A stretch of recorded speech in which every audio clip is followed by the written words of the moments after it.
أعوذ بالله من الشيطان الرجيم. براءة من الله ورسوله إلى الذين عاهدتم من المشركين فسيحوا في الأرض 4 أشهر واعلموا أنكم غير معجز الله وأن الله مخزي الكافرين. وأذان من الله ورسوله إلى الناس يوم الحج الأكبر أن الله بريء من المشركين ورسوله فإن تبتم فهو خير لكم وإن توليتم فاعلموا أنكم غير معجز الله وبشر الذين كفروا بعذاب أليم. إلا الذين عاهدتم من المشركين ثم لم ينقصوكم شيئا ولم يظاهروا عليكم أحدا فأتموا إليهم عهدهم إلى مدتهم إن الله يحب المتقين.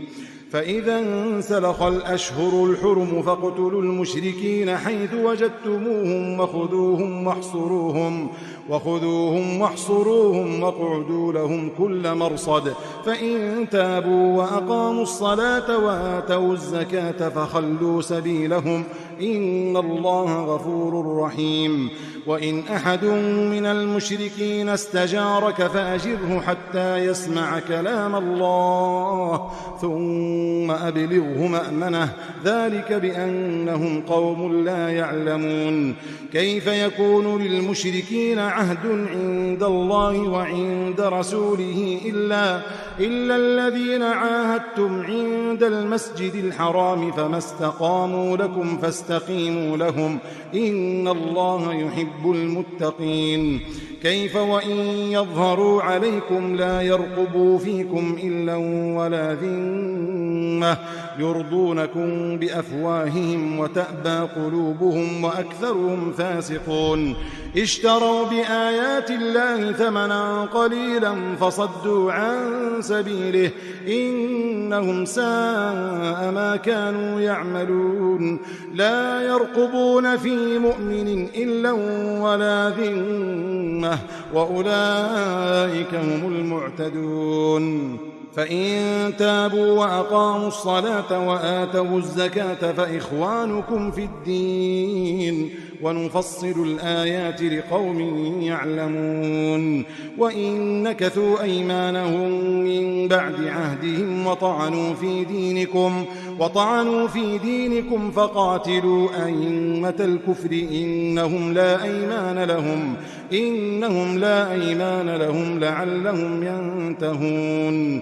ألا تقاتلون قوما نكثوا أيمانهم وهموا بإخراج الرسول وهم بدؤوكم أول مرة أتخشونهم فالله أحق أن تخشوه إن كنتم مؤمنين. قاتلوهم يعذبهم الله بأيديكم ويخزهم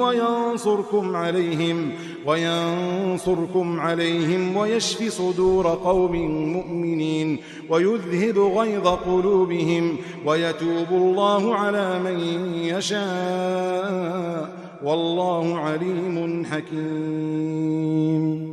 أم حسبتم أن تتركوا ولما يعلم الله الذين جاهدوا منكم ولم يتخذوا من دون الله ولا رسوله ولا المؤمنين وليجة والله خبير بما تعملون.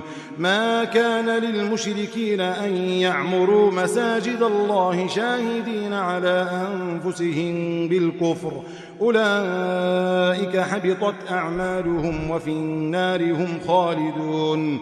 إنما يعمر مساجد الله من آمن بالله واليوم الآخر وأقام الصلاة وآتى الزكاة ولم يخش إلا الله فعسى أولئك أن يكونوا من المهتدين. أجعلتم سقاية الحاج وعمارة المسجد الحرام كمن آمن بالله واليوم الآخر وجاهد في سبيل الله لا يستوون عند الله والله لا يهدي القوم الظالمين. الذين آمنوا وهاجروا وجاهدوا في سبيل الله بأموالهم وأنفسهم أعظم درجة عند الله وأولئك هم الفائزون. يبشرهم ربهم برحمة منه ورضوان وجنات لهم فيها نعيم مقيم خالدين فيها أبدا إن الله عنده أجر عظيم. يا أيها الذين آمنوا لا تتخذوا آباءكم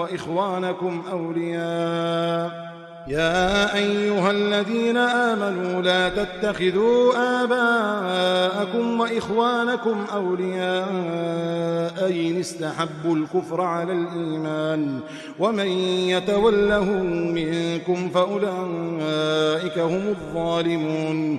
قل إن كان آباؤكم وأبناؤكم وإخوانكم وأزواجكم وعشيرتكم وأموال اقترفتموها وتجارة تخشون كسادها ومساكن ترضونها أحب إليكم من الله ورسوله وجهاد في سبيله فتربصوا حتى يأتي الله بأمره والله لا يهدي القوم الفاسقين. لقد نصركم الله في مواطن كثيرة ويوم حنين إذ أعجبتكم كثرتكم فلم تغن عنكم شيئا وضاقت عليكم الأرض بما رحبت ثم وليتم مدبرين. ثم أنزل الله سكينته على رسوله وعلى المؤمنين وأنزل جنودا لم تروها وعذب الذين كفروا وذلك جزاء الكافرين. ثم يتوب الله من بعد ذلك على من يشاء والله غفور رحيم.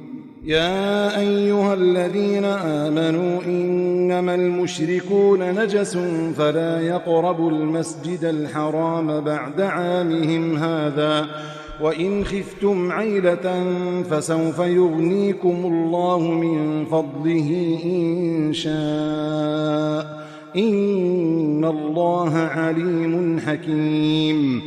قاتلوا الذين لا يؤمنون بالله ولا باليوم الآخر ولا يحرمون ما حرم الله ورسوله ولا يدينون دين الحق من الذين أوتوا الكتاب حتى يعطوا الجزية عن يد وهم صاغرون. وقالت اليهود عزير بن الله وقالت النصارى المسيح ابن الله ذلك قولهم بأفواههم يضاهون قول الذين كفروا من قبل قاتلهم الله أنى يؤفكون.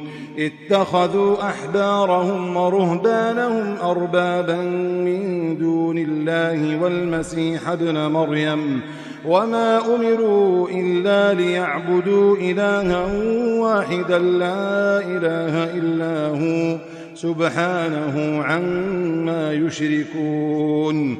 يريدون أن يطفئوا نور الله بأفواههم ويأبى الله إلا أن يتم نوره ولو كره الكافرون. هو الذي أرسل رسوله بالهدى ودين الحق ليظهره على الدين كله ولو كره المشركون. يا أيها الذين آمنوا إن كثيرا من الأحبار والرهبان ليأكلون أموال الناس بالباطل ويصدون عن سبيل الله، والذين يكنزون الذهب والفضة ولا ينفقونها في سبيل الله فبشرهم بعذاب أليم يوم يحمى عليها في نار جهنم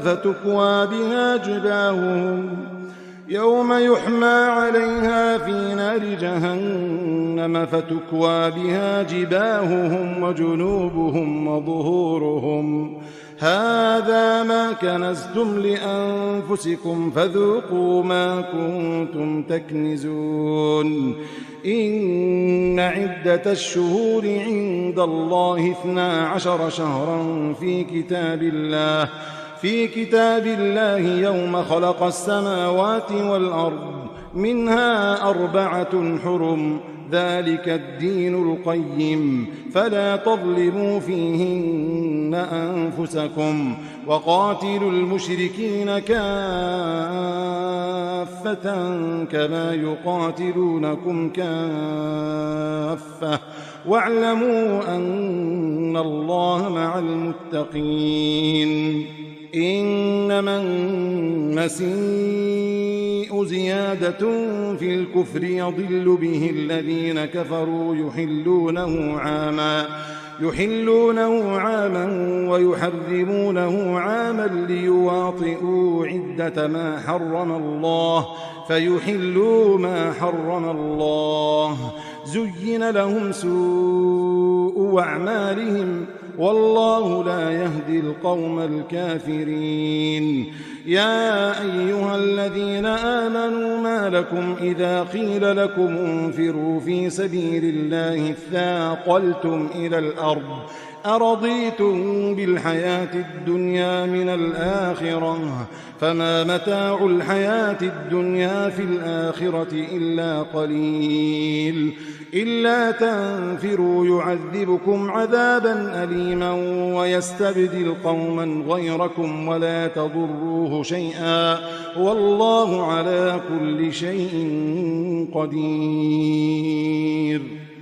إلا تنصروه فقد نصره الله إذ أخرجه الذين كفروا ثاني اثنين إذ هما في الغار إذ يقول لصاحبه لا تحزن إن الله معنا فأنزل الله سكينته عليه وأيده بجنود لم تروها وجعل كلمة الذين كفروا السفلى وكلمة الله هي العليا والله عزيز حكيم. انفروا خفافا وثقالا وجاهدوا بأموالكم وأنفسكم في سبيل الله ذلكم خير لكم إن كنتم تعلمون. لو كان عرضا قريبا وسفرا قاصدا لاتبعوك ولكن بعدت عليهم الشقة وسيحلفون بالله لو استطعنا لخرجنا معكم يهلكون أنفسهم والله يعلم إنهم لكاذبون. عفى الله عنك لم أذنت لهم حتى يتبين لك الذين صدقوا وتعلم الكاذبين. لا يستأذنك الذين يؤمنون بالله واليوم الآخر أن يجاهدوا بأموالهم وأنفسهم والله عليم بالمتقين. إنما يستأذنك الذين لا يؤمنون بالله واليوم الآخر وارتابت قلوبهم فهم في ريبهم يترددون ولو أرادوا الخروج لأعدوا له عدة ولكن كره الله بعاثهم وقيل اقعدوا مع القاعدين لو خرجوا فيكم ما زادوكم إلا خبالا ولأوضعوا خلالكم يبغونكم الفتنة وفيكم سماعون لهم والله عليم بالظالمين لقد ابتغوا الفتنة من قبل وقلبوا لك الأمور حتى جاء الحق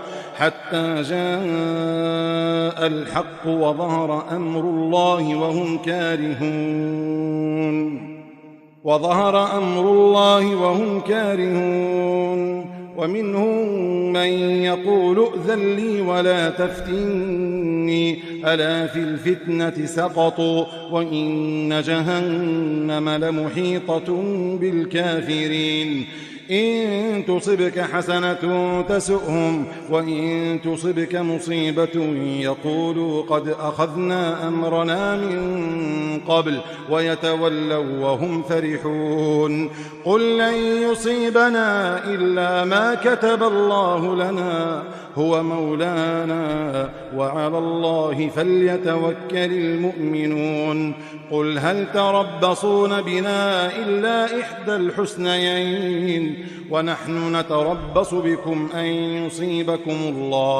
يصيبكم الله بعذاب من عنده أو بأيدينا فتربصوا إنا معكم متربصون قل أنفقوا طوعا أو كرها لن يتقبل منكم إنكم كنتم قوما فاسقين وما منعهم أن تقبل منهم نفقاتهم إلا أنهم كفروا بالله وبرسوله ولا يأتون الصلاة إلا وهم كسالى ولا ينفقون إلا وهم كارهون فلا تعجبك أموالهم ولا أولادهم إنما يريد الله ليعذبهم بها في الحياة الدنيا وتزهق أنفسهم وهم كافرون ويحلفون بالله إنهم لمنكم وما هم منكم ولكنهم قوم يفرقون لو يجدون ملجأ أو مغارات أو مدخلا لولوا إليه وهم يجمحون ومنهم من يلمزك في الصدقات فإن أعطوا منها رضوا وإن لم يعطوا منها إذا هم يسخطون ولو أنهم رضوا ما آتاهم الله ورسوله وقالوا حسبنا الله سيؤتينا الله من فضله ورسوله إنا إلى الله راغبون إنما الصدقات للفقراء والمساكين والعاملين عليها والمؤلفة قلوبهم وفي الرقاب والغارمين وفي سبيل الله وابن السبيل فريضة من الله والله عليم حكيم ومنهم الذين يؤذون النبي ويقولون هو أذن قل أذن خير لكم يؤمن بالله ويؤمن للمؤمنين ورحمة للذين آمنوا منكم والذين يؤذون رسول الله لهم عذاب أليم والذين يؤذون رسول الله لهم عذاب أليم يحلفون بالله لكم ليرضوكم والله ورسوله أحق أن يرضوه إن كانوا مؤمنين ألم يعلموا أنه من يحادد الله ورسوله فأن له نار جهنم فأن له نار جهنم خالدا فيها، ذلك الخزي العظيم. يحذر المنافقون أن تنزل عليهم سورة تنبئهم بما في قلوبهم، قل استهزئوا إن الله مخرج ما تحذرون. ولئن سألتهم ليقولن إنما كنا نخوض ونلعب، قل أبالله وآياته ورسوله كنتم تستهزئون. ولئن سألتهم ليقولن إنما كنا نخوض ونلعب، قل أبالله وآياته ورسوله كنتم تستهزئون. لا تعتذروا قد كفرتم بعد إيمانكم، إن يعف عن طائفة منكم تعذب طائفة بأنهم كانوا مجرمين. المنافقون والمنافقات بعضهم من بعض يأمرون بالمنكر وينهون عن المعروف ويقبضون أيديهم، نسوا الله فنسيهم، إن المنافقين هم الفاسقون. وعد الله المنافقين والمنافقات والكفار نار جهنم خالدين فيها، هي حسبهم، ولعنهم الله ولهم عذاب مقيم. كالذين من قبلكم كانوا أشد منكم قوة وأكثر أموالا وأولادا، فاستمتعوا بخلاقهم فاستمتعتم بخلاقكم كما استمتع الذين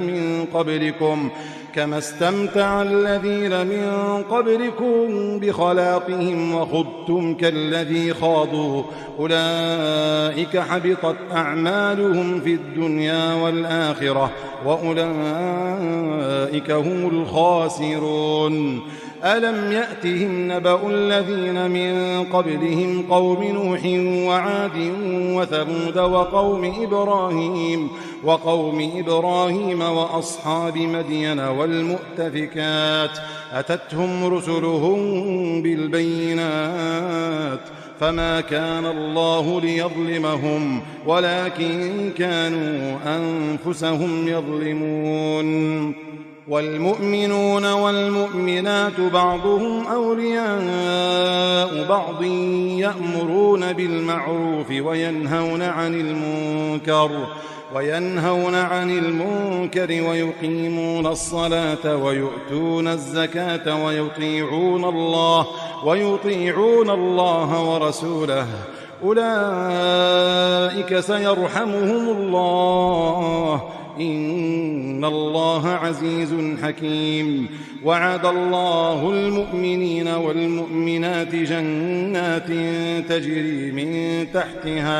تجري من تحتها الأنهار خالدين فيها،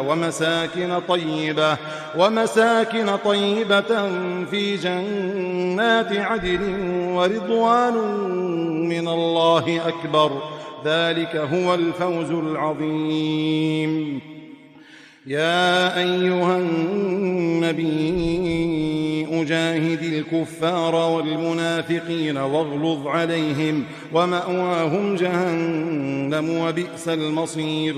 يحلفون بالله ما قالوا ولقد قالوا كلمة الكفر وكفروا بعد إسلامهم وهموا بما لم ينالوا، وما نقموا إلا أن أغناهم الله ورسوله من فضله، فإن يتوبوا يك خيرا لهم، وإن يتولوا يعذبهم الله عذابا أليما في الدنيا والآخرة، وما لهم في الأرض من ولي ولا نصير. ومنهم من عاهد الله لئن آتانا من فضله لنصدقن ولنكونن من الصالحين فلما آتاهم من فضله بخلوا به وتولوا وهم معرضون فأعقبهم نفاقا في قلوبهم إلى يوم يلقونه بما أخلفوا الله ما وعدوه وبما كانوا يكذبون ألم يعلموا أن الله يعلم سرهم ونجواهم وأن الله علام الغيوب الذين يلمزون المطوعين من المؤمنين في الصدقات والذين لا يجدون إلا جهدهم فيسخرون منهم سخر الله منهم ولهم عذاب أليم استغفر لهم أو لا تستغفر لهم إن تستغفر لهم 70 مرة فلن يغفر الله لهم ذلك بأنهم كفروا بالله ورسوله والله لا يهدي القوم الفاسقين فرح المخلفون بمقعدهم خلاف رسول الله وكرهوا أن يجاهدوا بأموالهم وأنفسهم في سبيل الله وقالوا لا تنفروا في الحر قل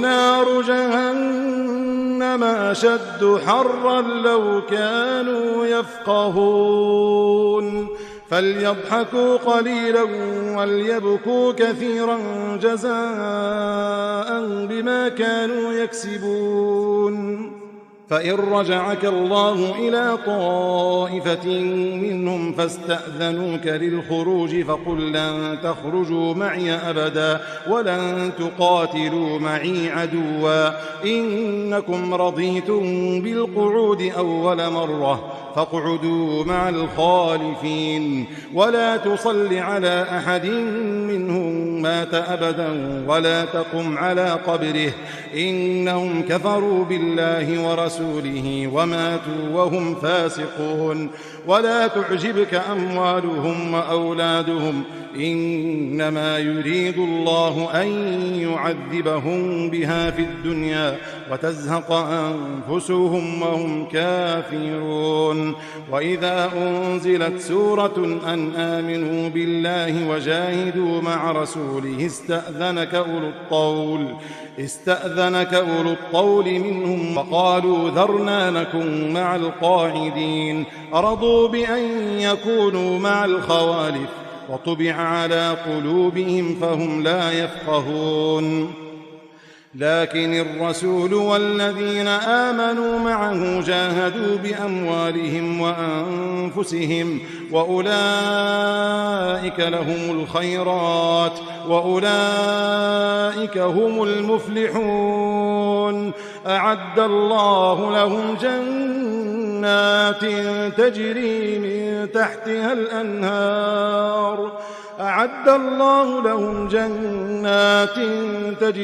من تحتها الأنهار خالدين فيها ذلك الفوز العظيم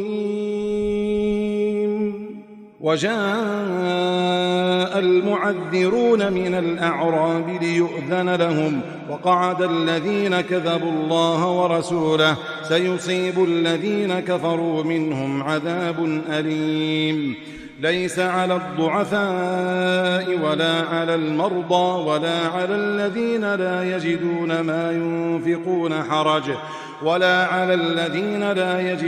ما ينفقون حرج إذا نصحوا لله ورسوله ما على المحسنين من سبيل والله غفور رحيم ولا على الذين إذا ما أتوك لتحملهم قلت لا أجد ما أحملكم عليه ولا على الذين إذا ما أتوك لتحملهم قلت لا أجد ما أحملكم عليه تولوا وأعينهم تفيض من الدمع حزنا ألا يجدوا ما ينفقون.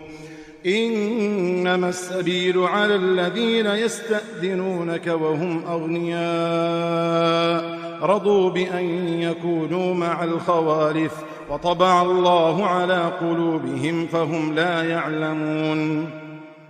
يعتذرون إليكم إذا رجعتم إليهم قل لا تعتذروا لن نؤمن لكم قد نبأنا الله من أخباركم وسيرى الله عملكم ورسوله ثم تردون إلى عالم الغيب والشهادة فينبئكم بما كنتم تعملون. سيحلفون بالله لكم إذا انقلبتم إليهم لتعرضوا عنهم فأعرضوا عنهم إنهم رجس ومأواهم جهنم جزاء بما كانوا يكسبون. يحلفون لكم لترضوا عنهم فإن ترضوا عنهم فإن الله لا يرضى عن القوم الفاسقين. الأعراب أشد كفرا ونفاقا وأجدر ألا يعلموا حدود ما أنزل الله على رسوله والله عليم حكيم. ومن الأعراب من يتخذ ما ينفق مغرما ويتربص بكم الدوائر عليهم دائرة السوء والله سميع عليم. ومن الأعراب من يؤمن بالله واليوم الآخر ويتخذ ما ينفق قربات عند الله وصلوات الرسول ألا إنها قربة لهم سيدخلهم الله في رحمته إن الله غفور رحيم. والسابقون الأولون من المهاجرين والأنصار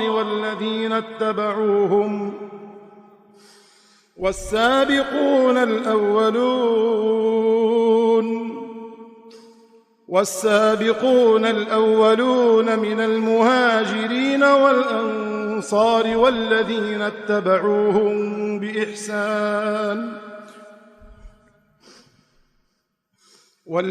اتبعوهم بإحسان رضي الله عنهم ورضوا عنه وأعد لهم جنات تجري تحتها الأنهار خالدين فيها أبدا ذلك الفوز العظيم.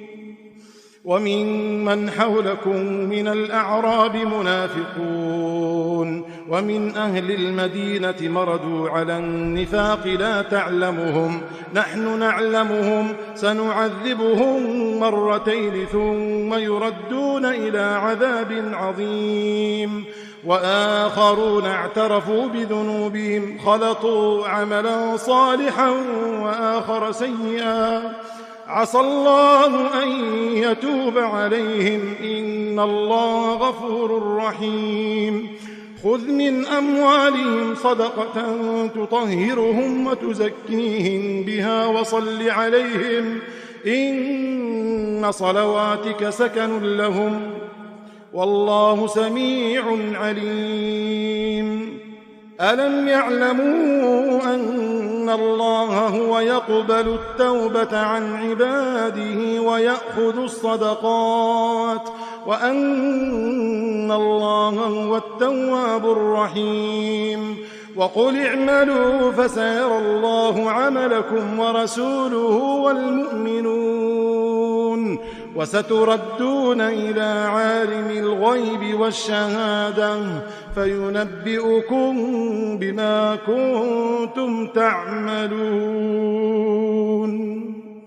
وآخرون مرجون لأمر الله إما يعذبهم وإما يتوب عليهم والله عليم حكيم. الذين اتخذوا مسجدا ضرارا وكفرا وتفريقا بين المؤمنين وإرصادا لمن حارب الله ورسوله من قبل وليحلفن إن أردنا إلا الحسنى والله يشهد إنهم لكاذبون. لا تقم فيه أبدا لمسجد أسس على التقوى من أول يوم أحق أن تقوم فيه رجال يحبون أن يتطهروا والله يحب المطهرين.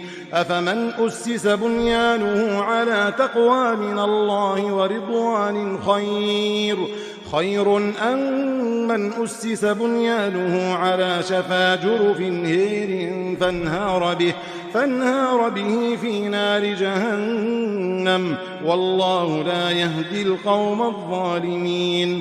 لا يزال بنيانهم الذي بنوا ريبة في قلوبهم إلا أن تقطع قلوبهم والله عليم حكيم. إن الله اشترى من المؤمنين أنفسهم وأموالهم بأن لهم الجنة يقاتلون في سبيل الله فيقتلون ويقتلون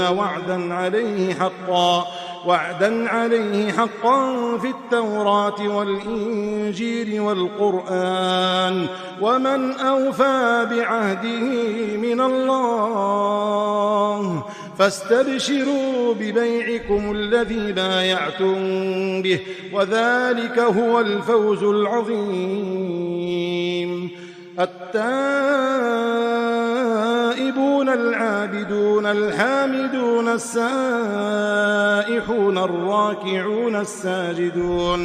الراكعون الساجدون الآمرون بالمعروف والناهون عن المنكر والحافظون لحدود الله وبشر المؤمنين. ما كان للنبي والذين آمنوا أن يستغفروا للمشركين ولو كانوا أولي قربى من بعد ما تبين لهم أنهم أصحاب الجحيم. وما كان استغفار إبراهيم لأبيه إلا عن موعدة وعدها إياه فلما تبين له أنه عدو لله تبرأ منه إن إبراهيم لأواه حليم. وما كان الله ليضل قوما بعد إذ هداهم حتى يبين لهم ما يتقون إن الله بكل شيء عليم. إن الله له ملك السماوات والأرض يحيي ويميت. على النبي والمهاجرين والأنصار الذين ثم تاب عليهم إنه بهم رءوف رحيم. وعلى الثلاثة الذين خلفوا حتى إذا ضاقت عليهم الأرض بما رحبت وضاقت عليهم أنفسهم وظنوا أن لا ملجأ من الله إلا إليه ثم تاب عليهم ليتوبوا إن الله هو التواب الرحيم. يا أيها الذين آمنوا اتقوا الله وكونوا مع الصادقين. ما كان لأهل المدينة ومن حولهم من الأعراب أن يتخلفوا عن رسول الله ولا يرغبوا بأنفسهم عن نفسه ذلك بأنهم لا يصيبهم ظمأ ولا نصب ولا مخمصة في سبيل الله ولا يطؤون موطئا يغيظ الكفار ولا ينالون من عدو نيلا إلا كتب لهم به عمل صالح إن الله لا يضيع أجر المحسنين ولا ينفقون نفقة صغيرة ولا كبيرة ولا يقطعون واديا إلا كتب لهم ليجزيهم الله أحسن ما كانوا يعملون وما كان المؤمنون لينفروا كافة فلولا نفر من كل فرقة منهم طائفة ليتفقهوا في الدين ولينذروا قومهم إذا رجعوا إليهم لعلهم يحذرون يا أيها الذين آمنوا قاتلوا الذين يلونكم من الكفار وليجدوا فيكم غلظة واعلموا أن الله مع المتقين وإذا ما أنزلت سورة فمنهم من يقول أيكم زادته هذه إيمانا فأما الذين آمنوا فزادتهم إيمانا وهم يستبشرون وأما الذين في قلوبهم مرض فزادتهم رجسا إلى رجسهم وماتوا وهم كافرون أولا يرون أنهم يفتنون في كل عام مرة أو مرتين ثم لا يتوبون ولا هم يذكرون وإذا ما أنزلت سورة نظر بعضهم إلى بعض هل يراكم من أحد ثم صرف الله قلوبهم بأنهم قوم لا يفقهون لقد جاءكم رسول من أنفسكم عزيز عليه ما عنتم حريص عليكم بالمؤمنين رؤوف رحيم فإن تولوا فقل حسبي الله لا إله إلا هو عليه توكلت وهو رب العرش العظيم